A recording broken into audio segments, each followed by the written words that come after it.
Hey everyone, in today's video we're going to take a look at this Sony STR-7015. This comes from my sister-in-law's father. I have no idea where it came from other than that. I have no idea if it works. I have not turned it on. We know absolutely nothing about this. So before we turn it on, let's take a look at it, see what it's all about, and tell you a little story about these receivers. So this is the first Sony receiver we've had on this channel. We had my Sony PSX5 record player that was a little bit newer than this, I think, and now we have this STR-7015.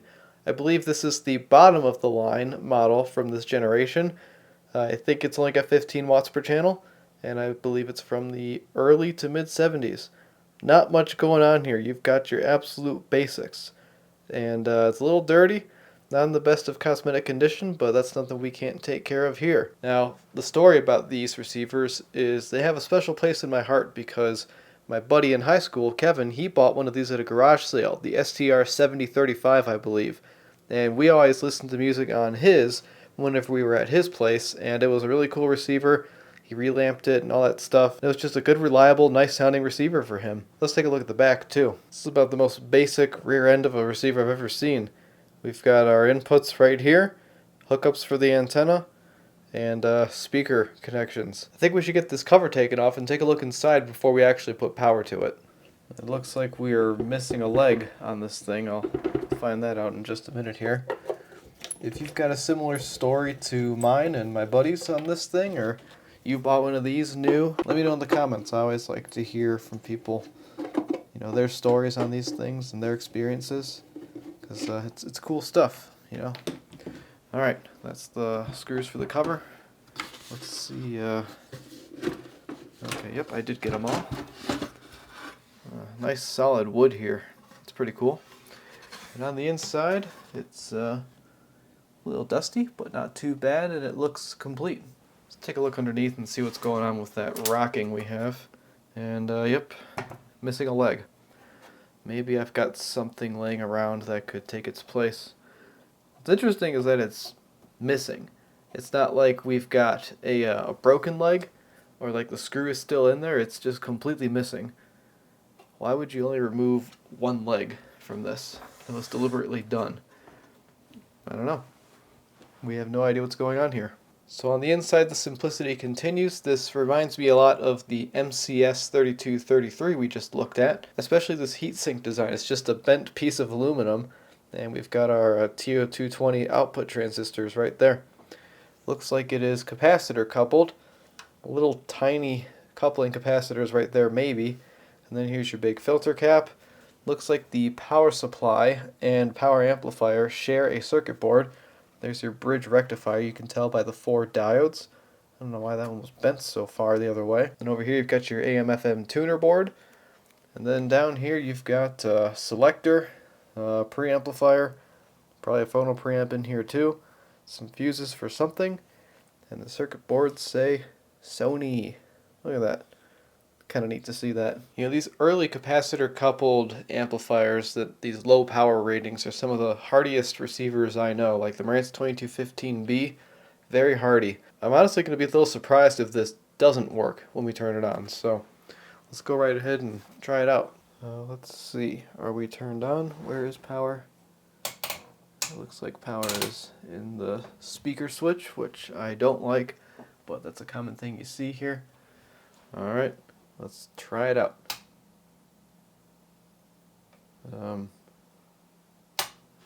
Is it working? Oh, yeah, it is. There's just barely any lights in here, and it's tough to see them. But I think everything's working. We've got our 2 lamps right here. The dim bulb didn't even light because there's such little stuff to charge up, really. Maybe some of you noticed in the beginning of the video, but I didn't notice until just now. We were missing some silk screen on here, so I don't know what the speaker switch actually does. So we'll have to figure that out. Looks like we have activity out of the FM tuner. And wow, I actually get a stereo light and activity out of the meter. So the tuner is obviously working. Since it's capacitor coupled, there's really not that much to worry about with connecting speakers. So I'll give this a little touch, see if anything happens. Nothing happens. I'm gonna look up a photo of this thing to see what the faceplate actually is supposed to say. Okay, so this thing turned all the way is going to give me speakers. So what I'm gonna do is I'm just gonna hook up speakers and see if maybe we just have really dirty switches. And if that's true, I should be able to get something out of these speakers by just playing around with the controls. Because it appears we have FM. We wouldn't have that if we didn't get the stereo light. Yeah, I'm hearing absolutely nothing out of the speakers, which tells me we might have an issue in the power amplifier because nothing at all is getting through. I'm going to go ahead and find a service manual, and let's start checking some voltages at the power supply to see if the power amplifier is getting what it needs from the power supply. Boy, I really ate my words with saying I'd be surprised if it didn't work, huh? This is good though. We get a video out of this. Alright, first things first, I've already been bamboozled by a poor assumption, and things are falling out of here. This is not a capacitor coupled amplifier. This is a direct coupled amplifier, but I looked at that one capacitor and thought, oh, that's the one cap for the positive rail for the capacitor coupled power amp. No. That is a double capacitor.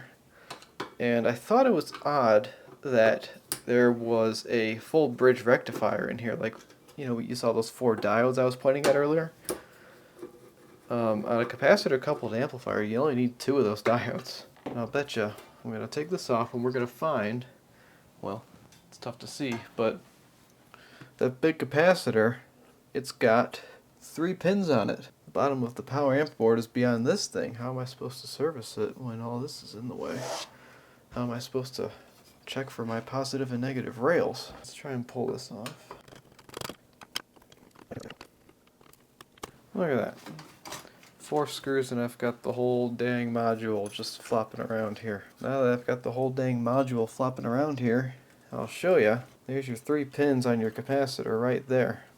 One of them's probably a dummy pin. Right there. So we see our capacitor is right here. It is a double 3900 microfarad. And there's your 3 pins. So I'm thinking this one's ground, and then this one's going to be a positive, this one's going to be a negative. So let's go right ahead, and we're on the dim bulb, it's okay. Just kind of haphazardly check what's going on there. Time to do sketchy shite. I hope I get away with it. Okay, so it's turned on. So now, let's take a look. We're set to DC, and you can't read that. How about now? Nope, even worse. How about now? Better, okay.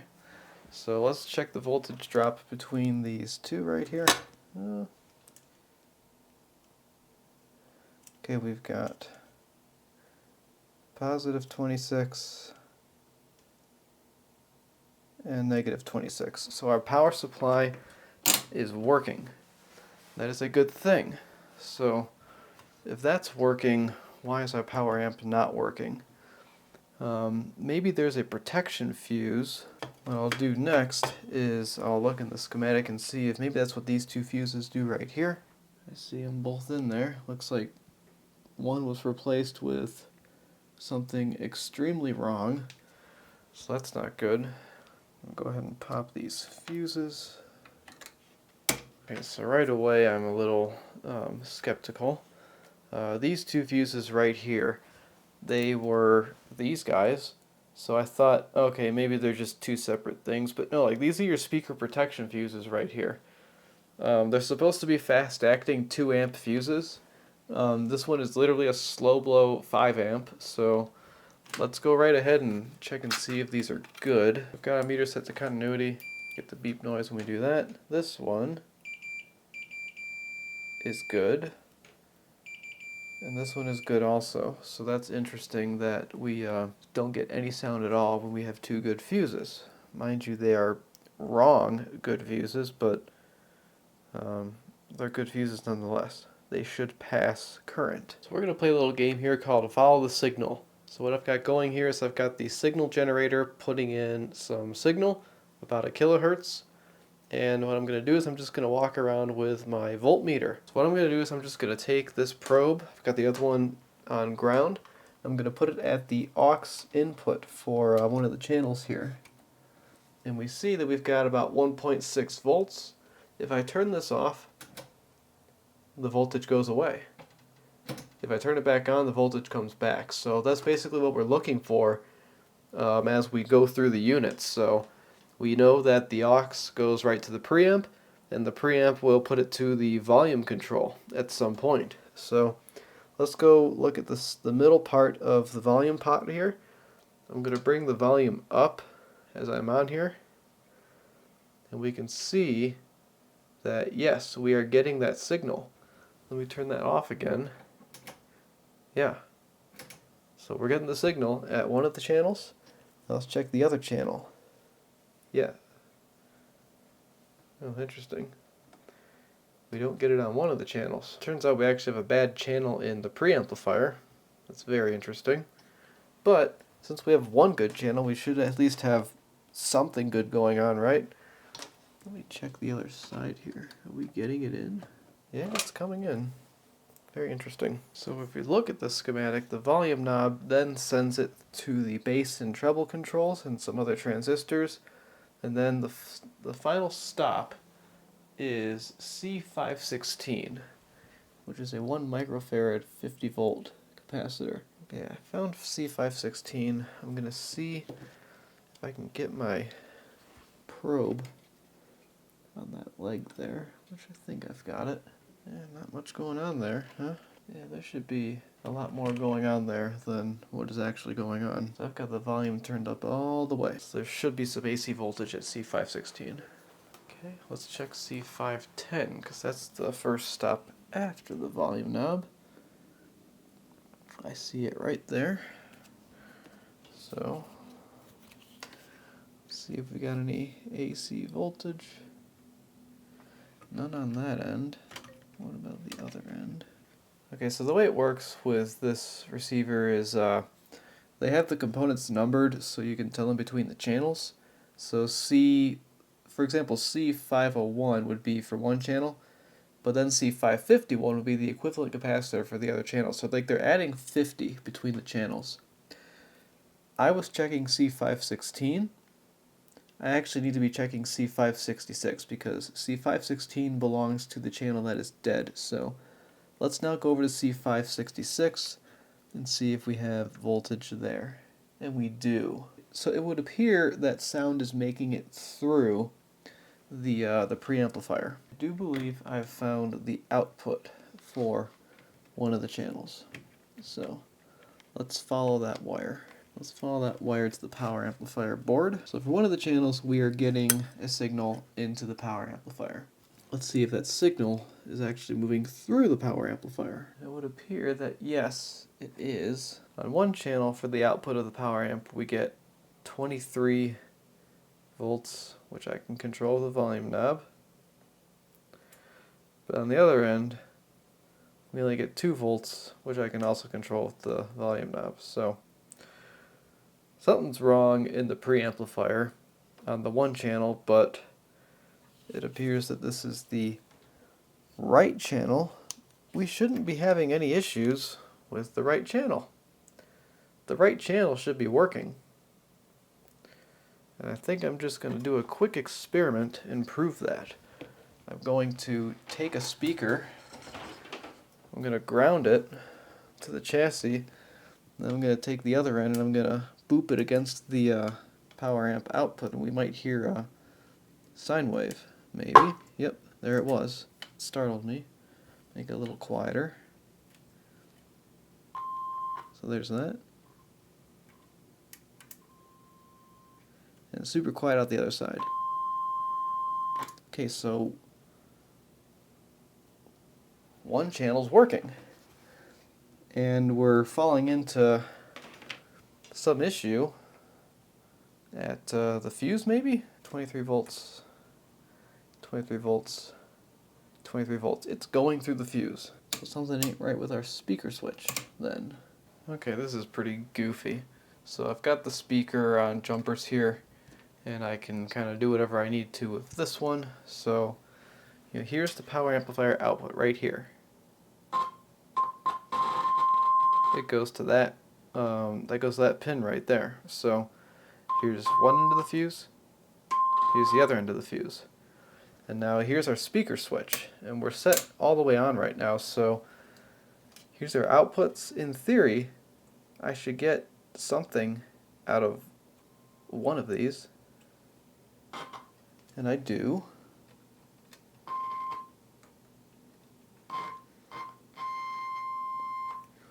So, okay, that's one wire, and that wire goes to where?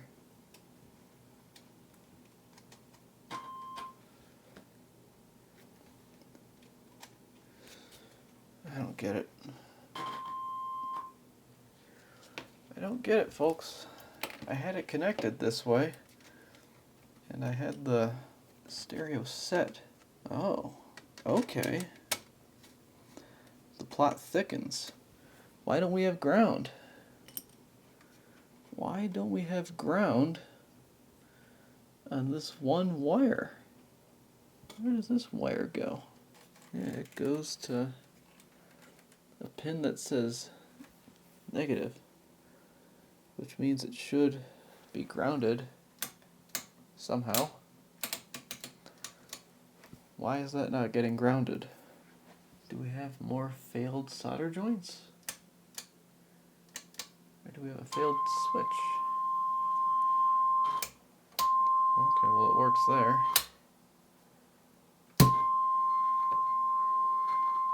I don't get it. It should work in this place. Why, I don't know why it doesn't work on the A plus B. But it works on the A. Okay, let's listen to the radio. Also related to there you go.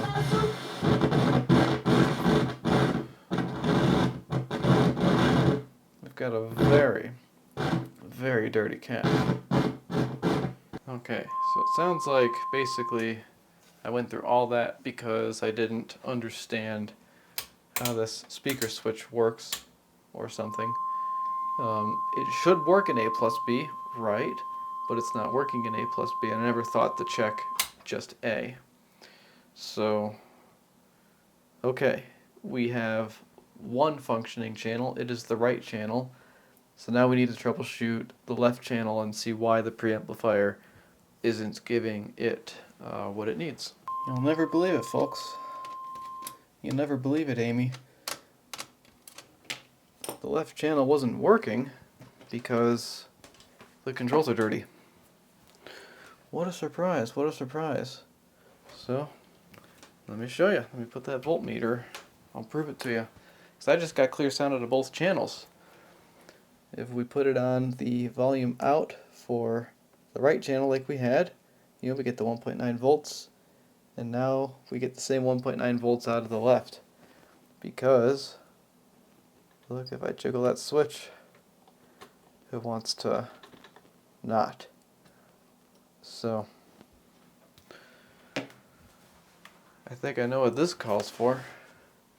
This calls for a celebration, but it also calls for me, again, not doing something that I have preached about doing before, and that is cleaning the controls on a receiver before you do anything else. See, I just went down a whole rabbit hole thinking I was going to have to do something obnoxious, and I didn't need to.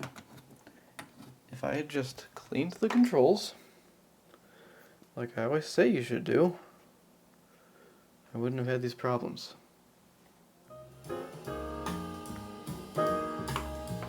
So there. It's coming out of both channels.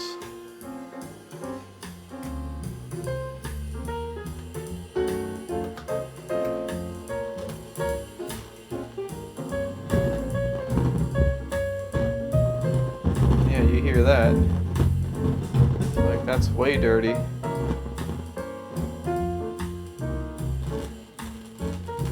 It's not too often you get the tone controls insanely dirty. But yeah, that's sounding real bad.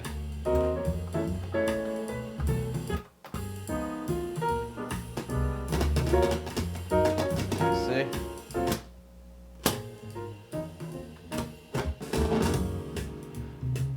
Alright.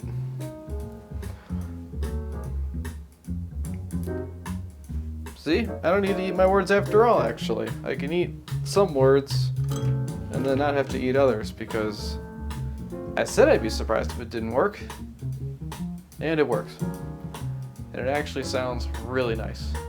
I like the way this thing sounds. Okay. I think it's time to clean it up.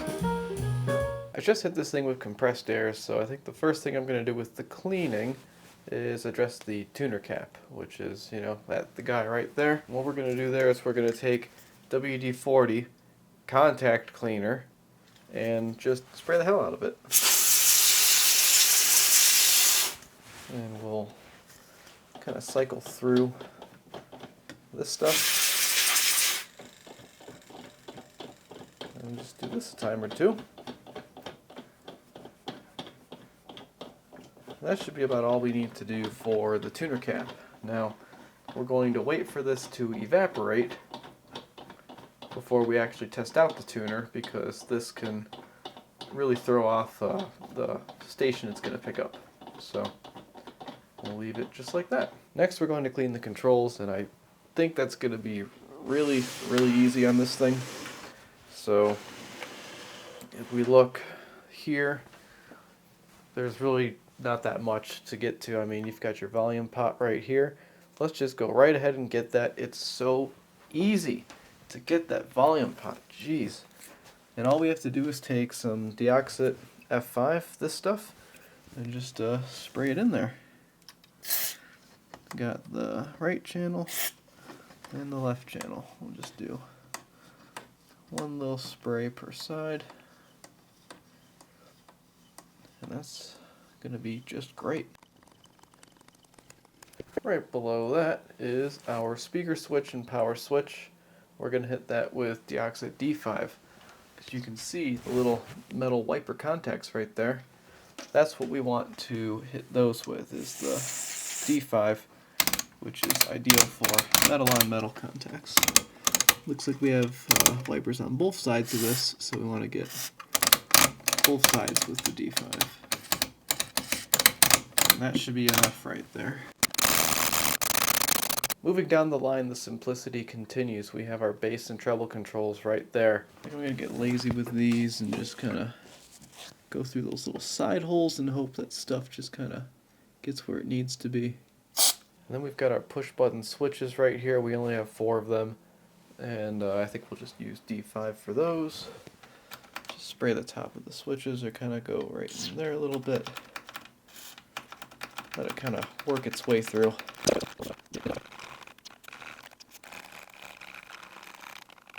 And last but not least, we've got our goofy selector switch right here. These style switches are always interesting. I think what I'm going to do is I'm just going to go in with the F5. So the way it's working is it's kind of moving something along here. Just going to give it a nice big spray on both sides.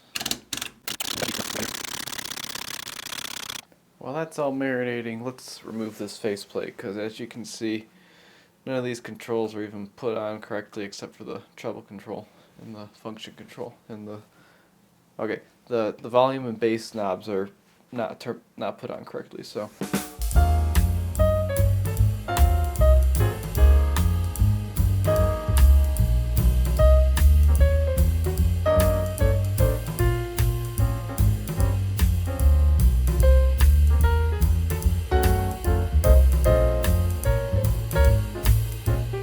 sometimes these button caps like to come flying off, depends on how it was made.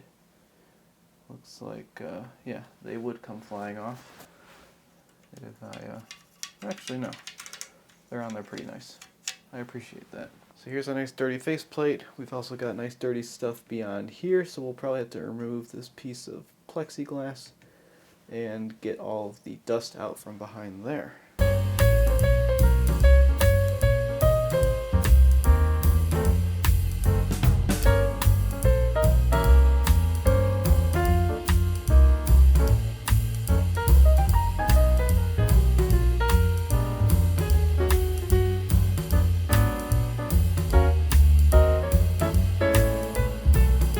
I think I'm going to use the heat gun on this. I'm not comfortable. Okay, let's see. Yep, that changed something. There we go. See? There you go, folks. Heat gun is, in ways, the ultimate tool. And now I see what's actually happening. I need to pry right here because the rubber is stuck to the metal. And these little tabs here,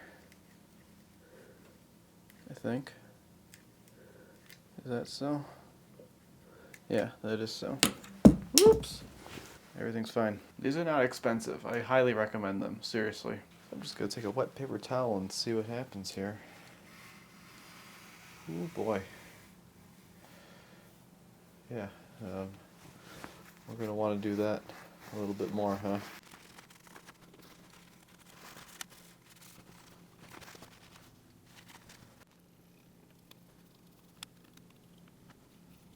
Yeah, that'll look a little better, don't you think? Now we'll just give these guys the old classic warm water and soap. Yeah, see, look how gross that is. No one wants to touch that.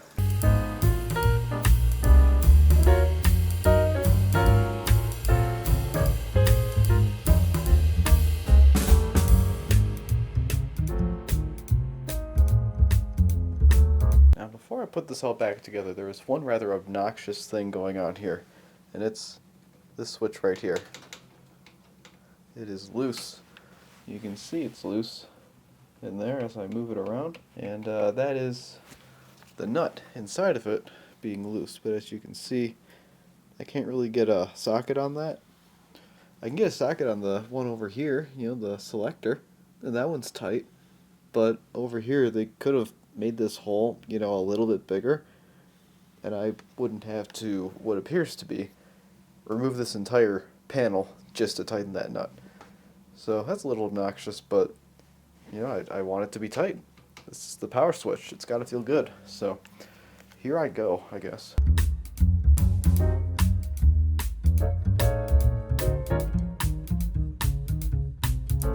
So actually, it appears I could probably take a standard wrench and kind of sneak in through under here and tighten that nut this way.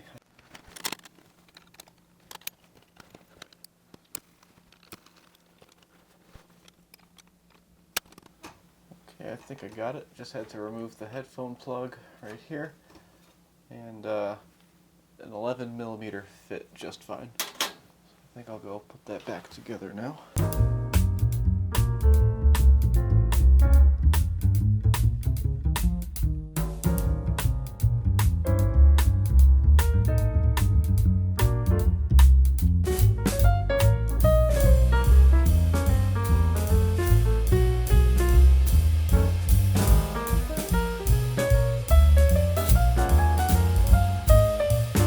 Would you look at that?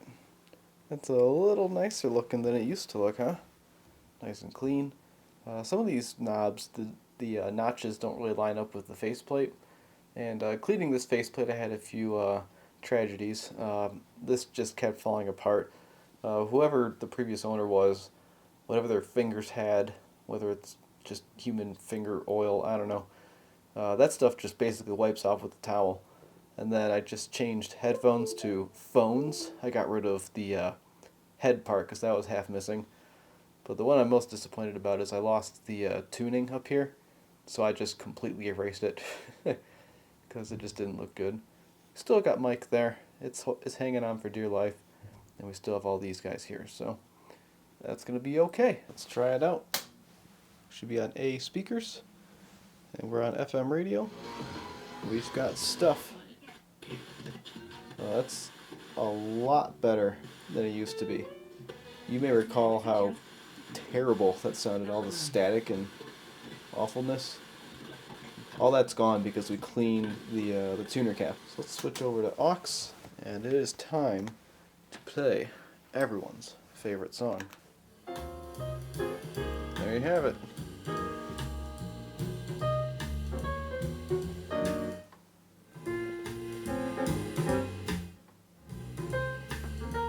Sounds great.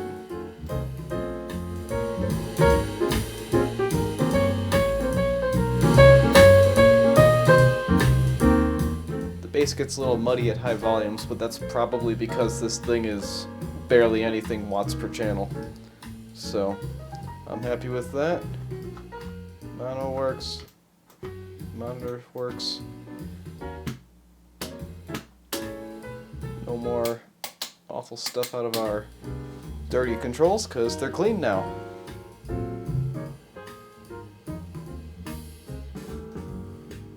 Amazing what that stuff can do.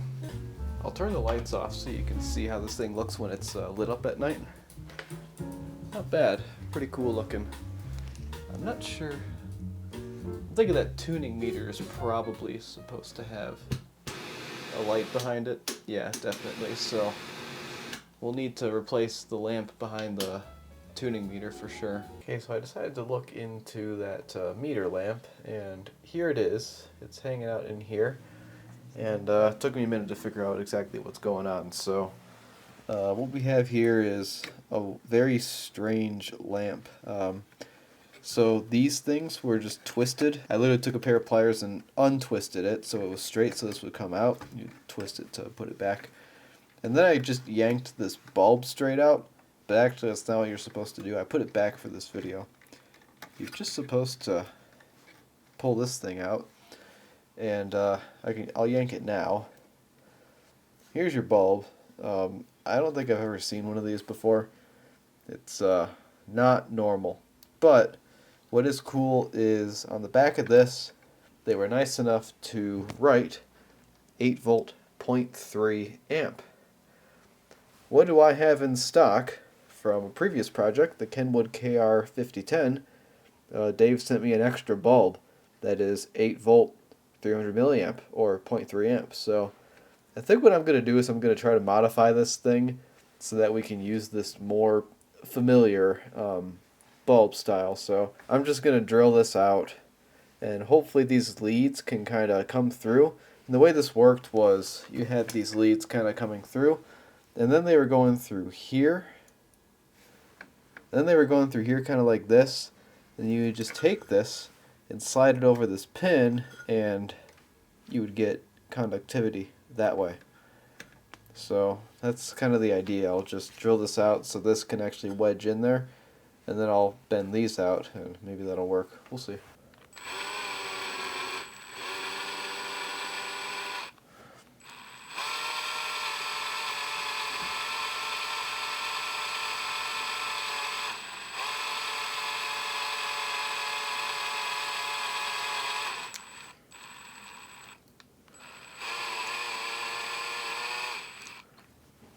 So yeah, now this fits in here, and if I just take these leads and bend them so they're in the path of that those pins on that board, maybe this will work. I think I got the one almost okay. I don't know, let's turn it on and see what happens. How about that?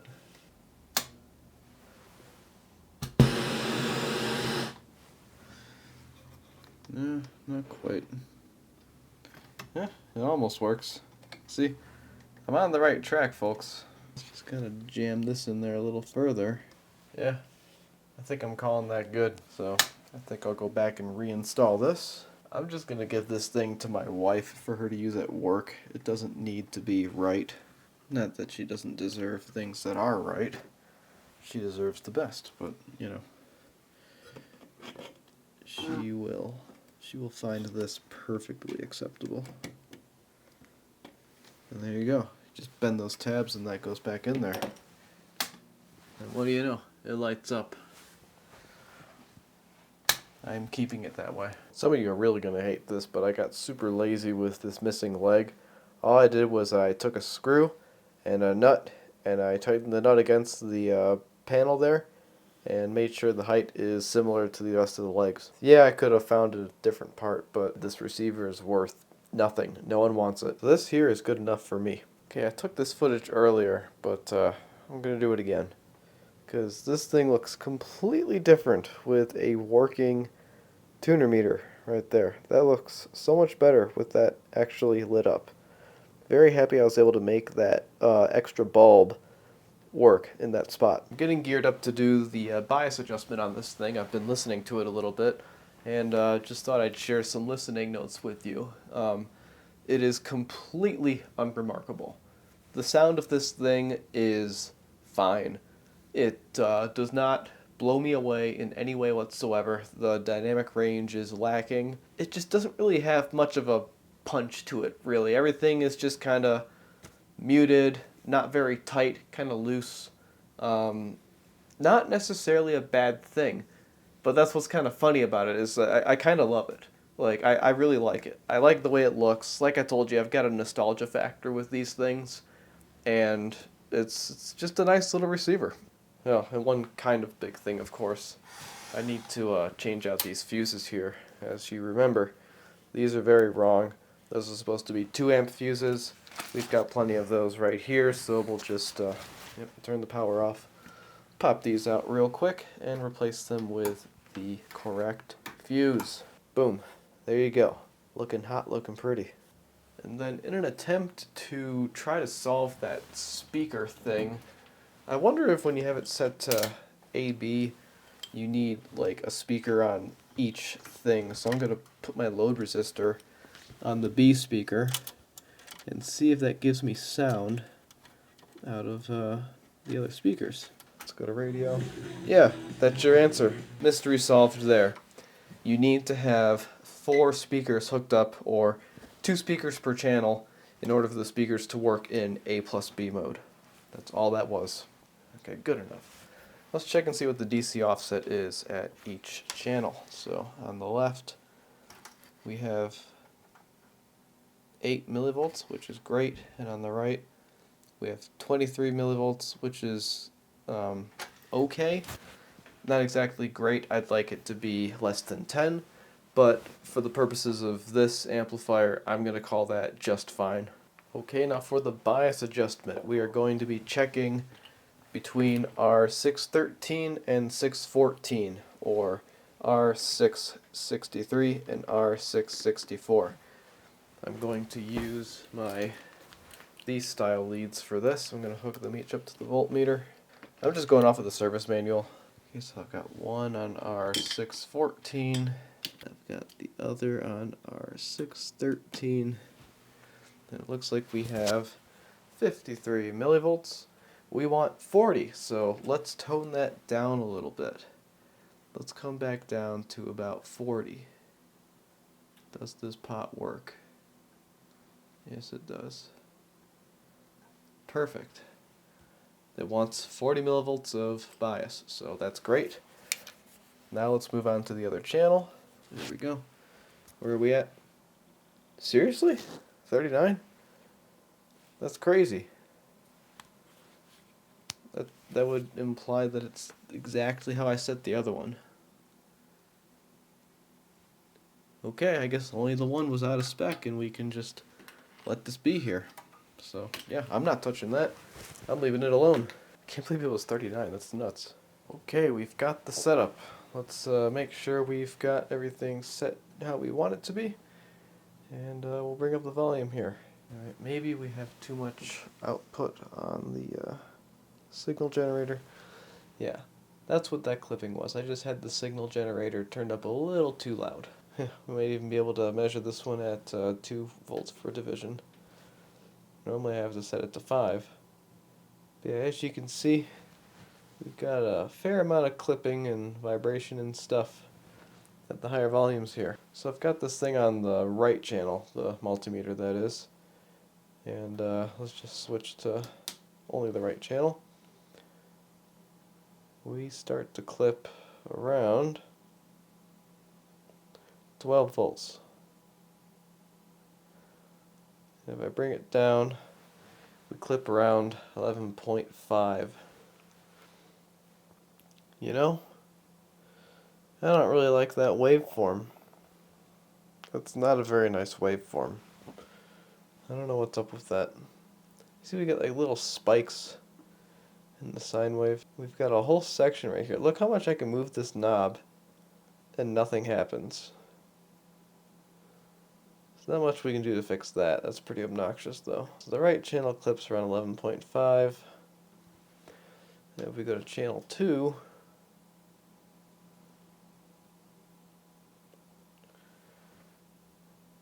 well, ain't that something, folks? Look at the disparity between these. And I mean, I can bring it in a little bit. Remember, this volume knob is, okay, maybe that's all it is. What gets me is the phasing is so different on these. That's very bizarre to me. What would be causing such a thing? See, this is why we do this test, folks. We can see what's really going on. I'm going to switch it to a lower frequency. Let's bring these down. Yeah, so now we're at 100 hertz. Sine wave looks normal at 100 hertz, I'd say. Nice smooth curve right there. For the most part, pretty normal. Let's switch it to 10,000. So we gotta go up a little bit. How does this look? Well, those each look wildly different. Man, this volume pot is just terrible. What an awful potentiometer. They're both so different. Wow. Well, the sine wave looks okay though. Okay, let's go back to our 1 kilohertz. Yeah, still got that little blip in there. I don't know if you can see that on camera, but what I'm talking about is if you zoom in, you can kind of see, like, that's not a perfectly uniform sine wave right there. If we look at the other channel, that one's like very pointy at the top. Oddly pointy. I don't know what's going on with that. I don't know. I could do a real big deep dive into this, but I don't really want to because, like, this is literally just going to go on a shelf at a workplace. It doesn't need to sound good. It's probably going to be run with just a single speaker also. So, as far as I'm concerned, this thing works. And 11.5 volts into 8 ohms is about 16.5 watts, which this thing is rated for.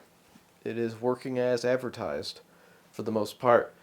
I would need more test equipment, maybe, to figure out why exactly this thing is not working perfectly.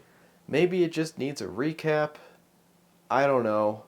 Maybe that's why things don't sound so punchy on it. Maybe that's why it doesn't sound very remarkable to me. But, you know, you got to pick a point to stop with these things when the stakes are not very high, you know.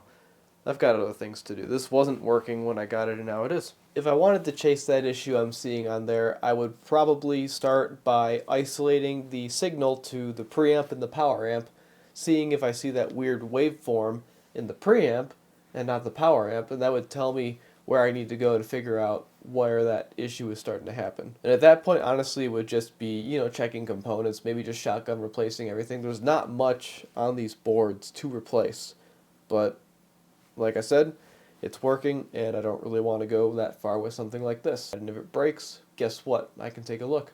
So, that's it. Thank you so much for watching.